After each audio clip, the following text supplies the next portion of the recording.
In this video, we demonstrate an arthroscopically assisted technique for repairing the tear of femoral medial collateral ligament. This method combines inside-out suturing with a suture anchor and an internal brace. All the authors for this technique had nothing to disclosure. The procedure consists of the following steps: suture placement using an arthroscopic inside-out technique with suture tape, femoral fixation using a suture anchor at the anatomic footprint of the MCL near the medial femoral epicondyle, internal bracing with tibial fixation at the MCL insertion. After completing the diagnostic arthroscopy, we use the sheath of an inside-out meniscus repair device to pass the number 2 ethibond suture just above the medial meniscus, spanning a distance of approximately 2 centimeters.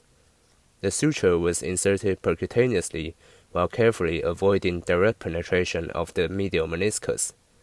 This ethibond suture served as a shuttle for the fiber tape suture that will follow.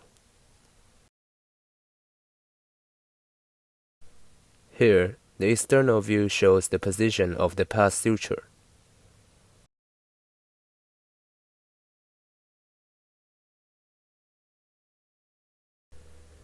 Using the ethibond suture as a guide, we pass the fiber tape through the same path. Fiber tape is a high-strength, ultra-high molecular weight polyethylene suture tape that serves as the primary support structure before healing for this technique. A small incision was made over the medial epicondyle of the femur.